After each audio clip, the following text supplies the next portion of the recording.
Bonjour chers frères et sœurs de l'Église de Jésus, nous sommes aujourd'hui le jeudi 25 mai 2023 et nous allons méditer ensemble Josué chapitre 7 et 8. Le chapitre 7 nous apprend que la ville de Haï est une petite localité comparée à cette grande ville fortifiée de Jéricho. Le peuple envoie donc seulement 3000 soldats pour l'attaquer. Mais, ô surprise, ce corps d'armée subit une défaite cuisante. Josué et les leaders du peuple se plaignent devant l'Éternel.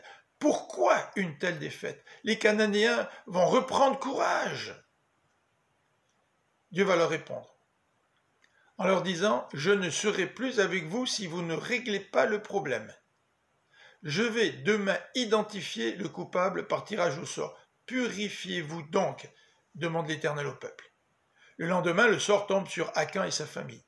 Akan avait gardé pour lui une partie du butin qui était dévouée à l'Éternel et qui aurait dû dans sa totalité être donnée au Seigneur. La sentence tombe, Akan et sa famille sont condamnés à mort. Au chapitre 8, le verset 1er débute ce passage par ces paroles « N'aie donc pas peur, dit l'Éternel à Josué. Malgré l'échec, je vais te donner la victoire. » L'Éternel communique à Josué son plan, c'est-à-dire dresser une embuscade. Josué et le peuple suivent les indications de l'Éternel et obtiennent une grande victoire. Le chapitre 8 se termine par une lecture de la loi devant toute l'assemblée, versets 30 à 35. Et le peuple renouvelle leur engagement, son engagement envers l'Éternel. Il s'engage à obéir à la loi. Enfants, hommes, femmes, tous renouvellent leur engagement vers l'Éternel. Ces deux chapitres nous présentent 3 leçons. Voici la première. Les péchés individuels affectent beaucoup plus que nous le pensons toute la communauté, tout le peuple de Dieu.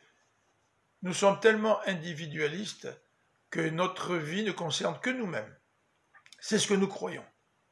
Mais ne nous trompons pas, ce n'est pas le cas. Notre péché affecte les autres. Deuxième leçon. Si nous sommes fidèles et obéissants, Dieu va être avec nous pour nous aider à marcher avec lui et à relever les défis qui sont devant nous. Au chapitre 6, il est question de Rahab. Au chapitre 7, d'Akan. Une personne étrangère qui décide de suivre Dieu. Et de l'autre côté, un membre du peuple de Dieu qui est infidèle, qui est désobéissant. Suivons l'exemple de Rahab. Troisième leçon. Dieu veut transformer nos échecs en victoire. C'est la raison pour laquelle il débute le chapitre 8 en disant à Josué « N'aie pas peur ».